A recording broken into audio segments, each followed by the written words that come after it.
Welcome to my Supernatural episode review video. Before I get into that though, pretty important, if you're not caught up to the point where I am every watch you're watching Supernatural, or you're just not entirely sure, then you definitely need to take the initiative and pay attention to the episode's title, which of course I'll mention as well as put in the description. If that happens to be the case, found if you're not caught up, it would be my recommendation that you don't watch this detailed review any further to avoid any potential spoilers. And full disclosure, this is my first time watching the show Supernatural. I know many people that like this show and many people that say it's one of the best shows of all time. I look at how many episodes and seasons it has and I'm like, wow, that's a lot. But hey, you know what? If the show is good, I'm excited to try and watch every single episode of Supernatural.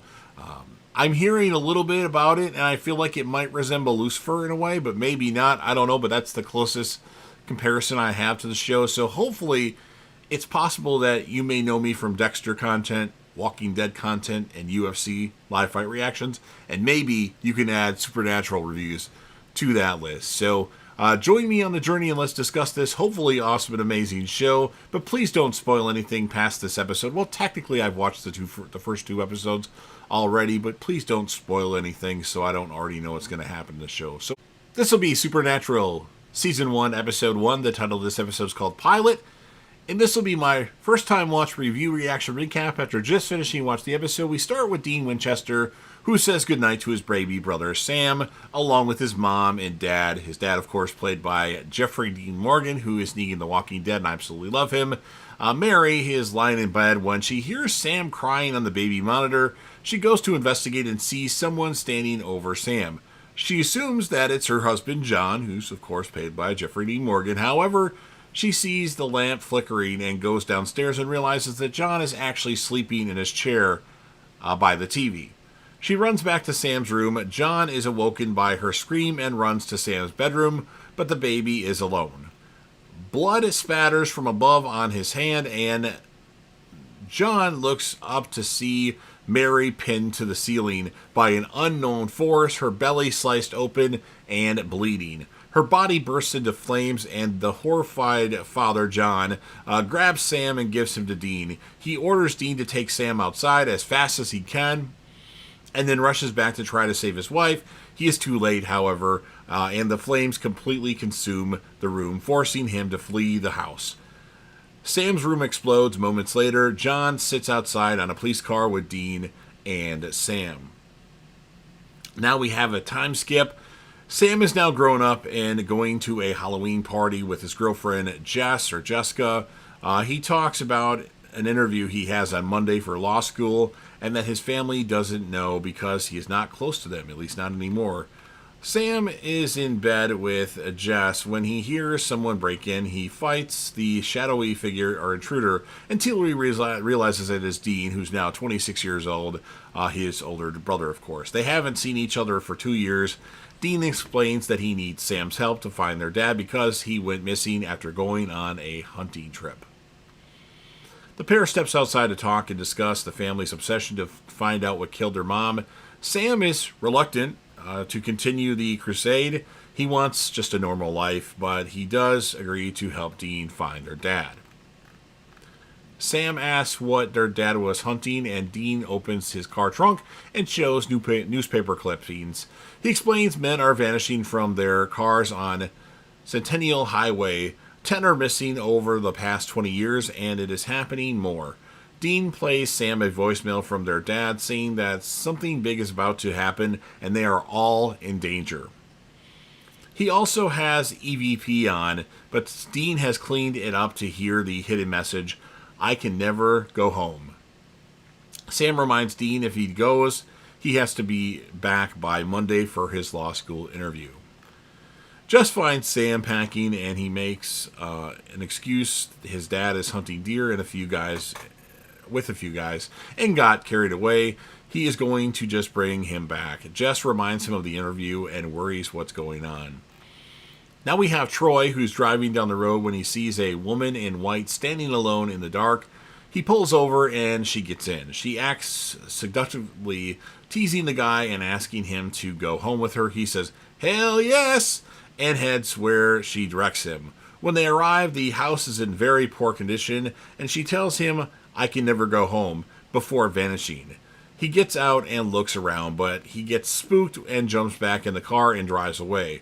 When he looks in the rear view, she is in the back and he freaks, crashing through a barrier onto a bridge.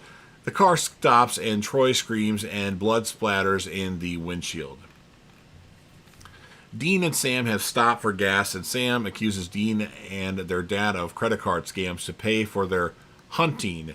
Dean doesn't deny it. Sam then tells Dean he needs a better selection of music in his car, to which Dean replies, "House rules, Sammy." Driver picks the music. Shotgun shuts his cake hole. They drive off and they pass a sign for Jericho. Instead, they see a bridge where the guy's car crashed and the night before, and lots of cop cars. Dean pulls up and takes out a fake ID, and the two brothers question the cops posing as U.S. Marshals. The cop says he knew the latest victim, named Troy, and that his girlfriend is putting up missing posters, but they have no leads to his whereabouts.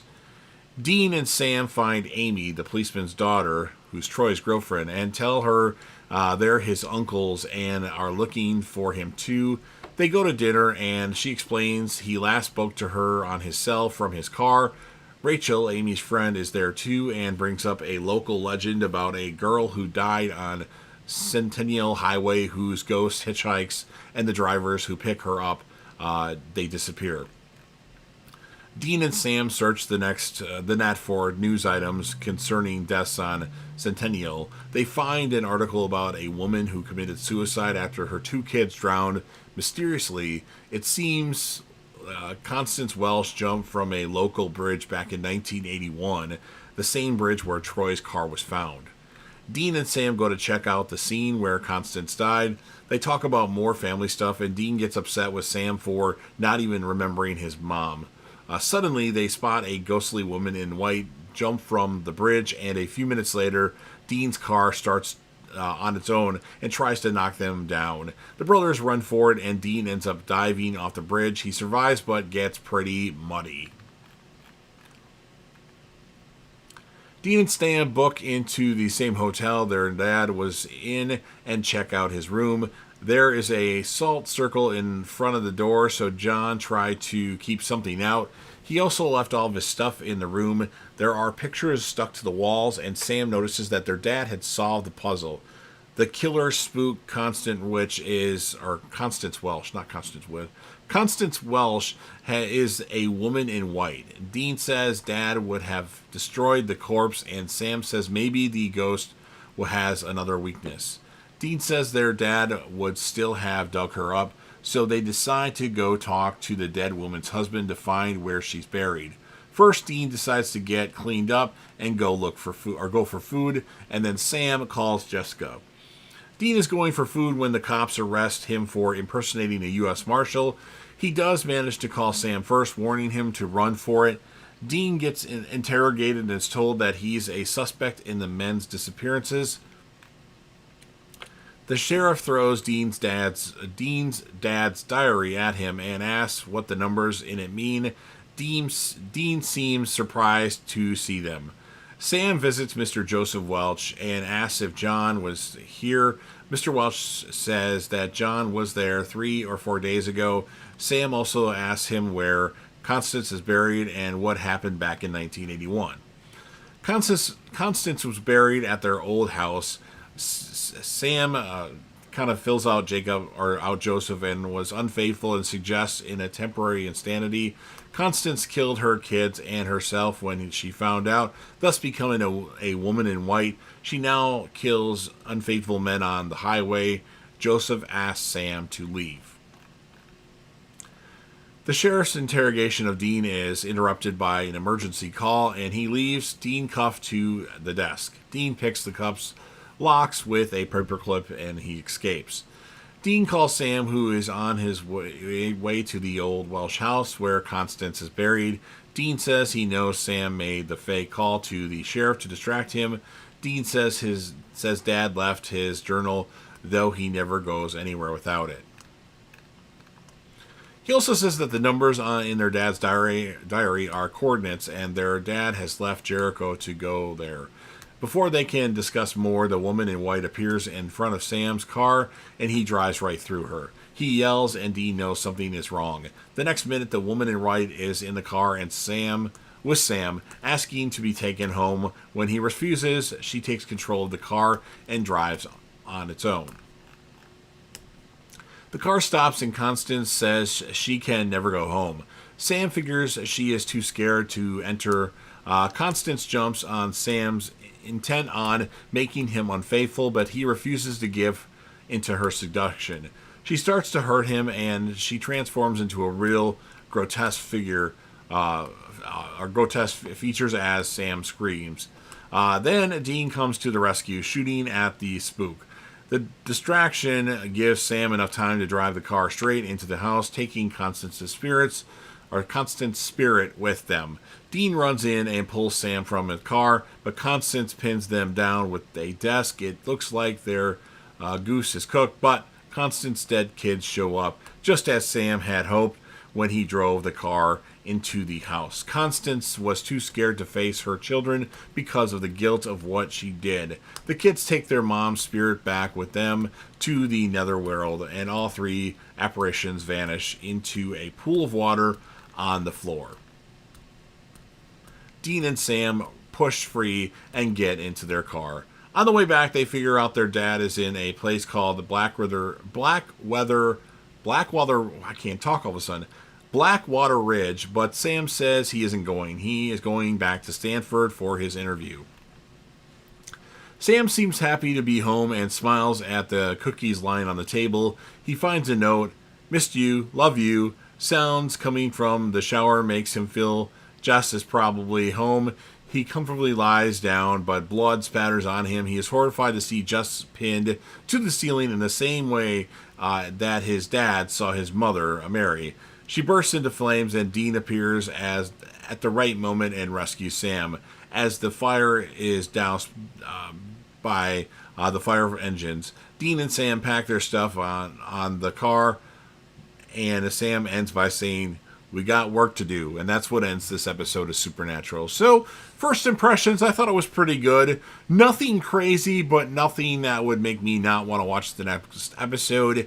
For my score of this episode, I'm going to give it an 8.0 out of 10, and obviously the story centers around Dean and Sam, but if I had to pick a character of the episode, I would give it to Dean, but I mean, either one of them. I like the sheriff that was doing the interrogation. He seemed kind of interesting, but I don't remember his name. So, you've heard everything that I have to say about this episode. Now it's your turn. If you're a fan of Supernatural and want to help me out with the YouTube algorithm, please consider Hulk smashing the like button, share this video with a friend, put this video on any one of your social media platforms. Don't forget to sound off in the comment section about what your thoughts are on this pilot episode of Supernatural. What's your score of it? And who would you choose as a character of the episode? I know we're kind of limited here. And then remember, I do reviews of Dexter, Resurrection. I do reactions to UFC fights, and I cover all the iterations of The Walking Dead. So if you like that stuff, make sure you check out some of my playlists. And then last but certainly not least, don't forget to hit that sub button. You're watching the video anyway. Subscribe to the channel. Help me get over 100,000 subscribers. Yes, I know I set my goals high. Join the team, share your game support, and be a part of something special. And you never know what you're going to see on JDev TV.